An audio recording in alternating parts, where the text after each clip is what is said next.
Paz do Senhor Jesus, bom dia, boa tarde, boa noite, não sei que horas, em que momento que você está vendo esse vídeo.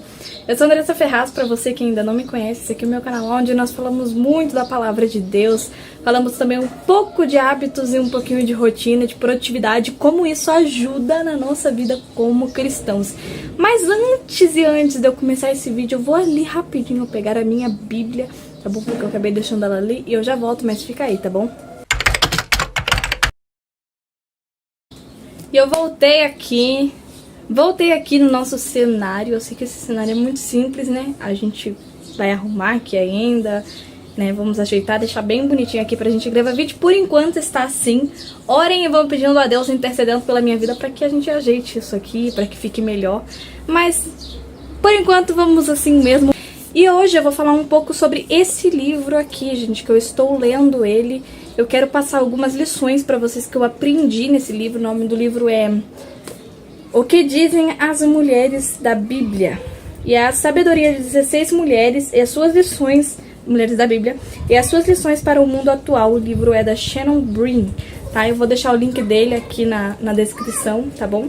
Eu não comprei ele pela internet, eu comprei ele numa livraria mesmo aqui na minha cidade. Mas amém, eu creio que tem na internet também. E é claro, o livro mais importante, que é a Palavra de Deus. E essa é a minha versão King James, maravilhosa, de anotações, porque eu amo fazer anotações e por isso eu ganhei essa daqui de presente. Mas tá bom, chega de enrolação, vamos lá ao que interessa. O que a gente vai aprender hoje, o que a gente vai falar hoje. E hoje eu gostaria de falar um pouco sobre o Deus que nos vê. E para isso, eu vou abrir a minha Bíblia aqui. Abri a minha Bíblia aqui em Gênesis, no capítulo de número 16. E eu vou ler com vocês um pedaço desse capítulo aqui para que você possa compreender um pouquinho do que eu quero falar nesse vídeo. Ora, Sarai, esposa de Abraão, não lhe gerava filhos, mas ela tinha uma serva, uma egípcia, cujo nome era Agar. E Sarai disse a Abraão: eis que o Senhor me tem impedido de gerar. Suplico-te, entra na minha serva para que eu possa obter filhos por meio dela. E Abraão ouviu a voz de Sarai. E Sarai, esposa de Abraão, tomou Agar, sua serva egípcia, depois de Abraão ter habitado 10 anos na terra de Canaã, e deu-lhe por mulher ao seu marido. E ele entrou em Agar, e ela concebeu. Vendo que ela tinha concebido, sua senhora foi desprezada aos seus olhos. E Sarai disse a Abraão: meu erro esteja sobre ti. Eu dei a minha serva em teu seio, e quando ela viu que havia concebido, foi desprezada aos seus olhos. O Senhor julgue entre mim e ti. Mas Abraão disse a Sarai: eis que a tua serva está em tuas mãos, faze com ela o que te apraz. E quando Sarai a tratou severamente, ela fugiu da sua face. E um anjo do Senhor a achou junto a uma fonte de água no deserto, junto à fonte no caminho para Sur. Ele disse: Agar, serva de Sarai, de onde tu viestes e para onde vais? E ela disse: eu fujo da face da minha senhora Sarai. E o anjo do Senhor lhe disse: volta à tua senhora e sujeita-te debaixo das tuas mãos.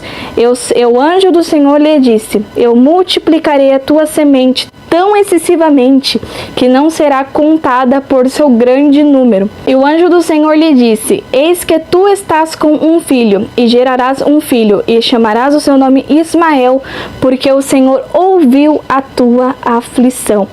Aí no versículo 13 ela fala assim: e ela invocou o nome do Senhor, que com ela falava: tu és o Deus que me vê. Pois ela disse: não olhei eu também para aquele que me vê? Uma das coisas que a gente percebe na história de Agar é que Agar, diferente de tantas outras mulheres da Bíblia, como nesse livro, por exemplo, ela era uma serva, ou seja, ela tinha uma pessoa a quem se sujeitar. E esta pessoa era Sarai, a mulher de Abraão, né? O pai na fé, né? Nosso pai na fé, que foi um grande homem chamado e escolhido por Deus, e na qual teve toda a descendência ali de Israel, né? Foi pai de Isaac, também pai de Ismael, né? Isaac foi pai de Jacó, de Esaú, e Jacó foi Israel. E nós vemos que Agar, então, nós percebemos no texto que ela era uma serva, ela não era uma mulher livre, e ela também era egípcia.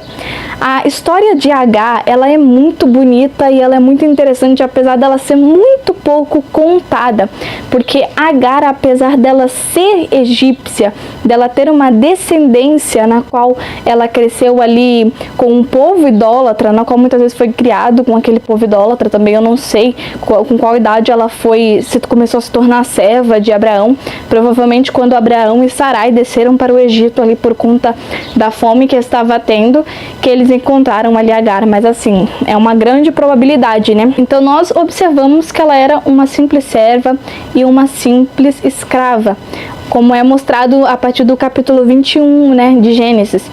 Acontece que nós já sabemos da história. Sarai, ela não podia engravidar, ela era estéril, e ela, pela sua pressa, pela sua necessidade de se tornar mãe, ela pegou a sua serva, conversou com Abraão e falou: olha, eu não posso te dar filhos, Deus me impediu de te dar filhos, então entra na minha serva e você vai conceber por ela um filho, né, que ela pudesse ter um filho através da sua serva Agar. É uma coisa que acontecia muito comum naquela época. Acontece que quando Abraão, então, ali tomou Agar como sua mulher e ela teve um filho, ela engravidou, Agar, ela começou a desprezar a senhora dela, ela começou a se sentir superior, porque ela podia engravidar e a senhora dela não poderia engravidar. Foi uma atitude errada? Foi uma atitude errada, né? Mas, amém.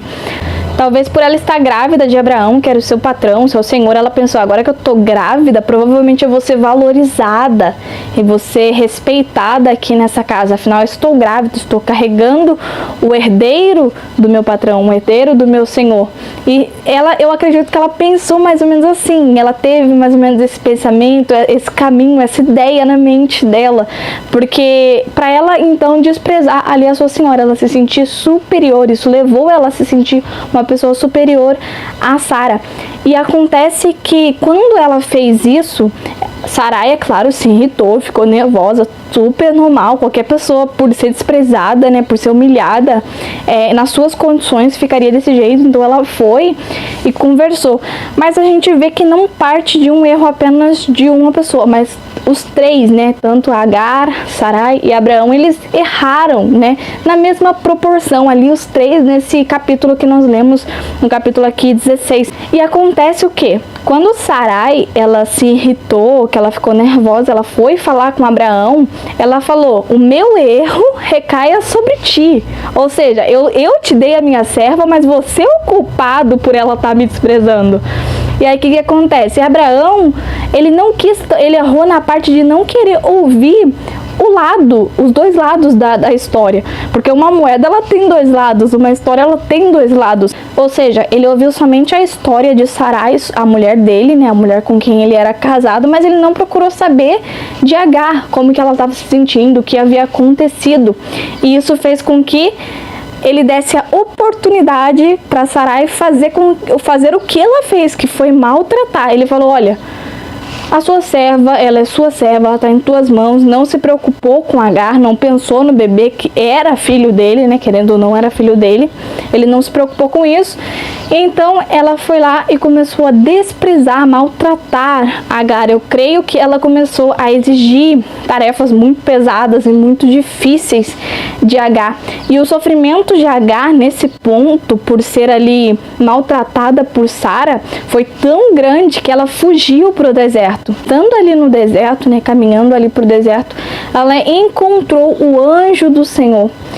Ou o anjo do Senhor encontrou ela. E aí ele perguntou: quem é você?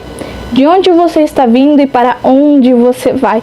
E uma coisa que eu acho lindo, mais linda, é que Deus sempre nos dá oportunidade de sermos sinceros com Ele. E como que eu sei disso? Aonde que a gente vê isso? Quando Adão, ele pecou, Deus apareceu no jardim para ele e perguntou: Adão, aonde você está? E Adão em silêncio. Aí ele: Adão, aonde você está? E esse anjo, ele faz a mesma pergunta. É claro que ele já sabia onde Adão estava, e o anjo já sabia de onde ela tinha vindo e para onde ela estava indo. mas Deus sempre quer ouvir de nós, com toda a sinceridade, a nossa verdade. E por isso Ele nos dá a oportunidade, Ele nos pergunta onde você está, para onde você vai, de onde você vem, esperando que nós sejamos sinceros com Ele. E isso é maravilhoso. E Agar, ela foi sincera, ela falou: estou fugindo da face da minha senhora Sarai, né? Porque ela me maltratou, porque ela estava me maltratando. Mas é claro, como eu já disse, que ele já sabia de toda a história, ele já sabia de tudo isso. Afinal, Deus, ele é onipotente, onisciente e onipresente. Ele conhece todas as coisas, ele está em todos os lugares ao mesmo tempo. E o anjo do Senhor então fala para ela e dá para ela uma das respostas mais difíceis que a gente pode receber, que é: humilhe-se, sujeite-se. Ele falou para ela: vai lá, volta para casa, volta na casa da sua senhora Agar e sujeite-se a ela, humilhe-se diante dela, porque você é serva dela. E é muito difícil para a gente fazer isso. É muito dificultoso para uma pessoa. Ela está sendo maltratada, mas ela precisa muitas vezes se sujeitar à situação difícil que ela está vivendo na vida dela. E a Agar, então, ela falou que a palavra de Deus vai dizer que ela invocou o nome do Senhor, que com ela falava. E ela falou: tu és o Deus que me vê. Pois ela disse: não olhei eu também para aquele que me vê? Ou seja, ela falou assim para ele, basicamente: eu olhei para o Deus que me vê. E é nesse ponto que eu quero chegar, que eu quero falar com você agora, sobre o Deus que nos vê. Porque muitas vezes a gente está passando por um momento difícil, a gente está passando por um momento de dificuldade, e o que a gente faz? A gente foge do problema, a gente tenta correr do problema, a gente tenta correr, ao invés da gente tentar encontrar uma solução para o problema que a gente está vivendo, a gente foge para longe da face do nosso problema, a gente foge para longe, a gente tenta ficar o mais distante possível daquele problema, que muitas vezes é para a gente encontrar uma solução. A gente não se humilha diante daquele problema que a gente está enfrentando. Muitas vezes a gente não quer isso para nossa vida. Deus ele nos vê em todas essas situações difíceis, na qual para nós a vontade é de ficar longe. Para nós a vontade é de se distanciar. E não é isso que Deus quer de nós. Quando Deus nos vê, Ele nos vê e diz para nós ao mesmo tempo: volta, que eu vou te ajudar e a gente vai arranjar uma solução. Volta e encontre uma solução para o teu problema. Volta e resolva o teu problema. Eu sou o Deus que te vê. Eu já falei isso no outro vídeo, eu vou repetir aqui. Lembra de Natanael? Natanael estava debaixo da figueira. Felipe foi lá e chamou ele e falou: olha, eu conheci o mestre chegou, o Messias. E aí Natanael foi ao encontro de Cristo, e quando Jesus viu ele, falou: eis aí um verdadeiro israelita em quem não há engano. Ele falou: opa, mas de onde que o Senhor me conhece? E aí Jesus falou para ele: antes mesmo que Felipe te chamasse, eu tinha te visto debaixo da figueira. Não é uma, não é duas, são várias passagens na Bíblia Sagrada que mostra que Deus, Ele nos vê, que Deus, Ele nos contempla. Muitas vezes diante do deserto, estando sobre tempestade, enfrentando grandes problemas, tentando derrubar muralhas, derrotar gigantes na nossa vida. Deus, Ele nos vê, Deus, Ele nos contempla. Eu já falei aqui, mas eu volto a repetir. É maravilhoso quando você sabe e percebe que Deus, Ele está com você, apesar do problema que você está enfrentando. Deus, Ele nos vê, assim como Ele viu Agar naquele deserto, assim como Ele viu aquela mulher que era uma simples serva diante de qualquer homem, era uma escrava, uma pessoa descartável, uma pessoa que podia se conseguir com dinheiro. Para Deus, Agar era muito mais do que isso. Ela era um ser humano, digna de ser amada, merecedora de ser amada. Nós também somos assim. Quantas vezes a gente se acha descartável, a gente acha que a gente não tem valor, a gente acha que a gente não vale para as outras pessoas, que as outras pessoas não nos amam, que nós não somos amadas. Mas Deus, Ele mostra que Ele nos ama profundamente. As pessoas podem até achar que você não tem valor, as pessoas podem até achar que você não é nada, que você não vai conseguir nada, que você não é ninguém. Mas Deus, Ele sempre te diz: eu sou o Deus que te vejo. Eu te vejo, eu te criei, eu te fiz de forma admirável. Está escrito em Salmos que Ele nos criou de forma admirável, de forma maravilhosa. Ou seja, para Deus nós temos todo o valor do mundo, um valor tão alto esse, que nem se juntasse todos os tesouros da terra poderia pagar pelo nosso valor, poderia pagar por nós. E quando nós voltamos aqui para a história de Agar, nós aprendemos que quando nós olhamos para Deus, e Deus olha para nós e a gente vê que Ele está olhando para nós, que nós estamos olhando para Ele. Até aquilo que para nós era impossível parece que de repente se torna possível. A gente percebe tipo assim, poxa, Deus está me olhando, Deus está me vendo, eu estou vendo Deus. Ai, mas como que a gente vê Deus? Igual Moisés viu? A gente vê Deus fisicamente? Não, a gente vê Deus através das coisas que acontecem na nossa vida. Através dos milagres que nós vemos, através da natureza maravilhosa de Deus. Quando nós acordamos pela manhã e nós sentimos aquela luz clara do sol batendo no nosso rosto, nós estamos vendo Deus. Muitas vezes parece que a gente está sozinho, muitas vezes parece que não tem ninguém para te ajudar, muitas vezes parece que Deus está distante, que Ele está longe, que Ele está lá do outro lado da terra e você está aqui. Mas hoje eu posso te dizer com toda certeza, na palavra de Deus, se você é uma pessoa que você busca obedecer a Deus, que você busca estar perto de Deus, saiba que Ele também está perto de você, mesmo que esteja em silêncio, Ele te vê. Ele te vê e Ele te ouve. Ele pode não estar dizendo nada, mas tenha certeza de que Deus te vê.